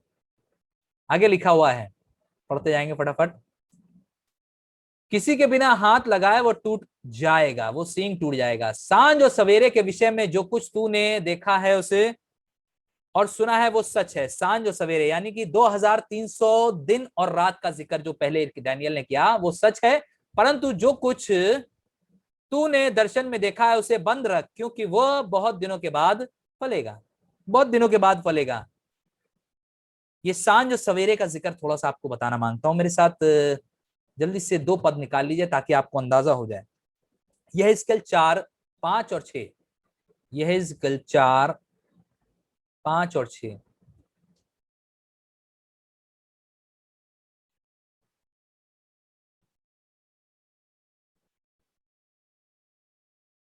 यह स्केल 4, 5 और 6। आपको अंदाजा दे दूं कि अगली बाइबल स्टडी में जो हम लोग अगले हफ्ते करेंगे 9वें अध्याय की, उस बाइबल स्टडी में, हम ये 2300 दिनों और रातों को कैसे साल में कन्वर्ट कर रहे हैं उसके बारे में सीखेंगे। सुनिएगा, लिखा हुआ है यहाँ पे, मैंने उनके अधर्म के वर्षों के तुल्य तेरे लिए दिन ठहराए हैं। अधर्म के वर्षों के तुल्य, बराबर के तुल्य हैं। अगर जितने साल बदमाशी करी है उतने दिन ठहरा दिए हैं आफत के। सुनिएगा, अर्थात 390 दिन, उतने दिन तक तू इजराइल के घराने के अधर्म का भार सहता रहेगा। अब छठा पद पढ़ते हैं और क्लियर होगा। यानी कि यहां से आप ये 390 दिन को हटा के आगे वाली लाइन को जो उसमें है वो जोड़िएगा। और जब इतने दिन पूरे हो जाएं तब अपने दाहिने पांजर के बल लेट कर यहूदा के घराने के अधर्म का भार सह लेना, और मैंने उसके लिए भी और तेरे लिए भी एक वर्ष की संति एक दिन अर्थात 40 दिन ठहराए हैं। एक वर्ष की संति एक दिन यानी कि 40 दिन का कैलकुलेशन है। एक दिन में एक साल और 40 दिन ये बराबर है। एक दिन, एक वर्ष और 40 दिन ये सब बराबर होंगे। बहुत ध्यान से समझिए, कंफ्यूज ना होइएगा। एक दिन परमेश्वर की दृष्टि में एक वर्ष और 40 दिन ये सब बराबर हैं। अब एक और आयत पढ़वाता हूं आपको जो मिलेगी गिनती 14:34। ये वो आयत है जो आपको बिल्कुल क्लियर कर देगी कि परमेश्वर सजा कैसे देता है। सजा कैसे देता है।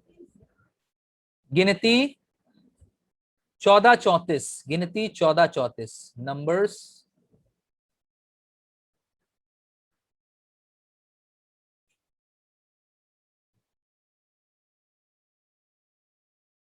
यहां लिखा है जितने दिन तुम उस देश का भेद यानी कि परमेश्वर ने कहा था कि जाओ वहां पे भेदियों को भेजो और वो भेद का पता लगाएं देश कनान का। वहां जाते हैं उन लोग बताते हैं वहां तो दानव रहते हैं, हम लोग उनको जीत नहीं पाएंगे, हम लोग उनके सामने चूटी के बराबर हैं। तो ये 12 लोग गए थे और 12 में से सिर्फ 2 लोगों ने पॉजिटिव बात करी और बाकी 10 ने नेगेटिव बात करी।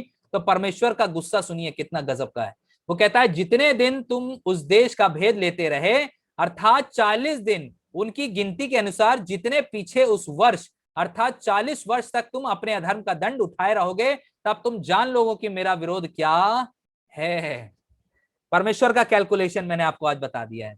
इजरायलियों ने 40 दिन तक भेद लिया और उसके बाद आके गलत सलत रिपोर्ट दी। परमेश्वर ने इसकी सजा उन्हें दी कि जो काम 40 दिन में देश कनान पहुंच के हो सकता था इजरायलियों का वो 40 वर्ष लगवा दिए पहुंचाने में। तो अब से यहां से हम 2300 दिनों को कैलकुलेट करके चलेंगे, दिन और रात कैलकुलेट करेंगे 40 के हिसाब से। तो ये कैलकुलेशन टाइमलाइन जरूर से याद रख के अपने मन में चलिएगा कि परमेश्वर के यहाँ एक दिन 1000 वर्ष के बराबर है, 1000 वर्ष एक दिन के बराबर है, एक वर्ष एक दिन के बराबर है और साथ ही साथ 40 दिन के भी बराबर है। तो मुझे उम्मीद है आपको इतना तो समझ में आया होगा। आखिरी पद पढ़ के इसको खत्म करेंगे हम लोग डैनियल का।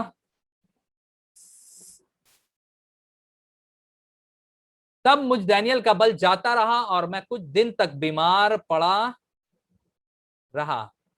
ये सब देखने के बाद इतना टेंशन हो गया कि वो बीमार हो गया। तब मैं उठकर राजा का कामकाज फिर से करने लगा, परंतु जो कुछ मैंने देखा था उसमें मैं चकित रहा क्योंकि उसका कोई समझाने वाला नहीं था। उसको समझ में कुछ नहीं आ रहा था।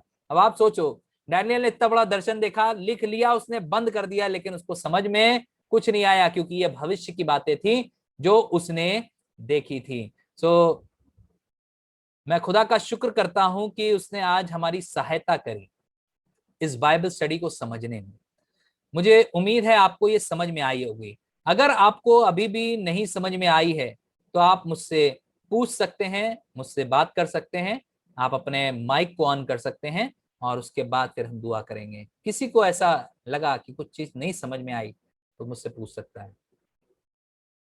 भैया एक बार ये कैलकुलेशन लास्ट वाला जो बताया फिर से थोड़ा सा एक्सप्लेन करिए। इज़ेकिएल में जो लिखा हुआ है एक दिन इक्वल टू एक वर्ष इक्वल टू 40 दिन, ये हिजकेल में लिखा हुआ है एक दिन इक्वल टू एक वर्ष इक्वल टू 40 दिन। इजरायलियों को जो सजा दी गई 40 दिन का सफर कितने दिन में कन्वर्ट कर दिया, 40 साल में कन्वर्ट कर दिया। यानी कि अब 40 दिन जो थे यानी कि एक दिन के हिसाब से एक साल और 40 दिन के हिसाब से 40 साल इजरायलियों को देश कनान में पहुंचने में लग गए। तो ये परमेश्वर का कैलकुलेशन है जो परमेश्वर हमें आपको इसके द्वारा सिखाएगा जब हम प्रकाशित वाक्य और डैनियल की पुस्तक को 9वें अध्याय को अगले हफ्ते पढ़ना शुरू करेंगे, क्योंकि अभी मैं उसकी स्टडी में हूं, उसको पढ़ रहा हूं, अभी उसको और समझ रहा हूं ताकि पूरी कंप्लीट इंफॉर्मेशन लेकर आपके पास आ सकूं, समझा सकूं। तो आप भी इसको नोट कर सकते हैं, समझ सकते हैं, देख सकते हैं। पूनम समझ में आ गया आप? पूनम नोट कर लिया। ठीक ठीक। तो ये है वो कैलकुलेशन जिसको हम लोग सीखेंगे। बड़ी मजा आएगी आने वाले समय में, बड़ी मजा आएगी। 9वां अध्याय तो और गजब का और बढ़िया है। तो कोशिश करिएगा कि हम लोग सब लोग टाइमली जुड़ सकें और फिर रिपीटेशन में टाइम वेस्ट हो जाता है थोड़ा सा, इसलिए टाइमली जुड़े और हम लोग प्रभु के नाम को आदर दे सकें। तो आइए हम सब दुआ करेंगे और मैं गुजारिश करूंगा सुदीप भाई से कि दुआ में हम लोग की अगुवाई करें और हम लोग को इस वचन के लिए आशीष दें। Thank you Jesus, thank you Jesus, thank you. जी भैया, थैंक यू जीसस। धन्यवाद करते हैं महान और जीवित पिता। एक बार फिर से पिता परमेश्वर आपके चरणों में आते हैं पिता परमेश्वर, इस सुंदर दिन के लिए आपका धन्यवाद करते हैं पिता परमेश्वर। आपने पिता परमेश्वर इस जब दिन आपने दिया है पिता परमेश्वर, इस भैया के जब पिता परमेश्वर मन को बदला पिता परमेश्वर, कि हम सब एक साथ इकट्ठा होकर पिता परमेश्वर इस संगति में जुड़े और आपके नाम को पिता परमेश्वर ऊंचा करे, और इस कलाम पिता परमेश्वर जो आप देते पिता परमेश्वर, इस पे पिता परमेश्वर मनन करे और सीखे पिता परमेश्वर, दूसरों को सिखाने वाले हो सके पिता परमेश्वर। ये पिता परमेश्वर दिन पिता परमेश्वर सच में बहुत खराब दिन चल रहे हैं पिता परमेश्वर, बहुत महामारी के दिन चल रहे हैं पिता परमेश्वर, पर आपने हमें एक अलग स्थान दिया है पिता परमेश्वर, अलग चुन के पिता परमेश्वर अपने सम्मुख रखा है पिता परमेश्वर, ताकि हम सब पिता परमेश्वर आप में, आपके कामों में बढ़ते जाएं पिता परमेश्वर, आप में बने रहें पिता परमेश्वर, क्योंकि आप ही हैं जो हम सबको पिता परमेश्वर संभाल के रखते हैं पिता परमेश्वर।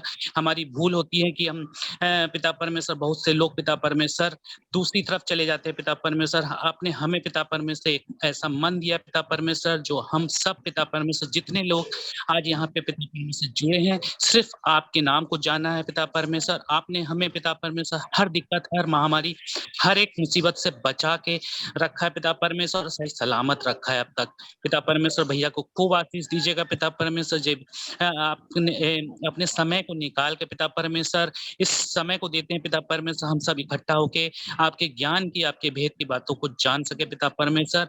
और पिता परमेश्वर बुद्धि दीजिएगा भैया को पिता परमेश्वर, ताकि हम सब एक साथ मिलके पिता परमेश्वर आपके इस वचन में और आगे बढ़ सके पिता परमेश्वर। सब कुछ आपके हाथ में सौंपते हैं, चाहते पिता परमेश्वर हर बात में आपकी इच्छा, आपकी मर्जी पूरी हो पिता परमेश्वर। पल पल पिता आप बढ़ते जाएं, हम घटते जाएं। छोटी सी दुआ को आप ही के प्यारे बेटे अपने उद्धार करता प्रभु यीशु मसीह के मीठे मुबारक नाम में होकर मांग लेते हैं, सुने और ग्रहण करें, आमीन आमीन। सो मुझे उम्मीद है कि आपको आज का बाइबल स्टडी बहुत अच्छे समझ में आई होगी, और जो ये 2300 दिन का जो दिन और रात का फर्क है, ये आपको बहुत जल्द समझ में आएगा जब हम नवा अध्याय शुरू करेंगे। तो कल हम लोग जो है ऐसे ही थोड़ी देर के लिए आएंगे।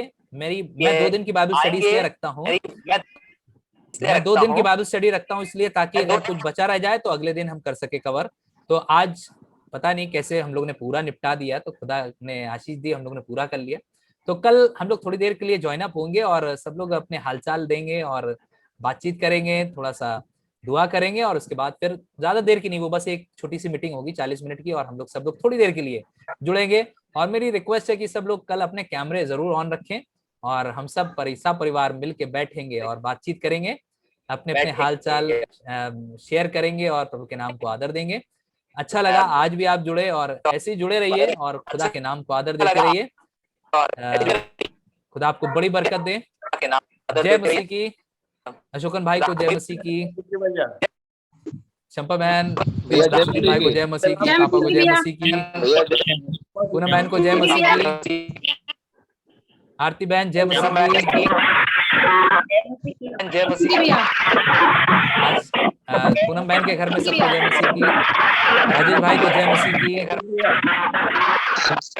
की, नीतू दीदी के घर में सबको जय मसीह की,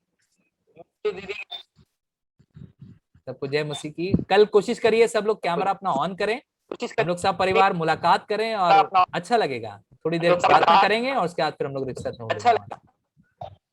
करेंगे। मुझे उम्मीद है सब लोग कल मुलाकात करेंगे। यस, थोड़ी देर के लिए, सिर्फ थोड़ी देर के लिए दुआ बंदगी से हट के थोड़ा सा ये काम रहेगा कि हम आपस में अपने परिवारों की भी हालचाल लें और उनसे मुलाकात करें। तो कल सब लोग अपने अपने परिवारों को लेके बैठेंगे, हम भी पूरा परिवार जमा करने की कोशिश करेंगे साथ में। मेक मोबाइल पे ना हो तो 2 मोबाइल कनेक्ट कर लीजिएगा, 2 मोबाइल चलाइएगा, कोई दिक्कत नहीं है, लेकिन मैं चाहता हूँ सारे परिवार एक दूसरे को देखने पाए। ठीक है, तो मुलाकात होती है जल्दी। Bye bye, take care. सब लोग अपने अपना ध्यान रखें, खुदा आपको आशीष दे। God bless you, God bless you. Bye bye, praise the Lord, bye bye, praise the Lord, praise the Lord, bye bye.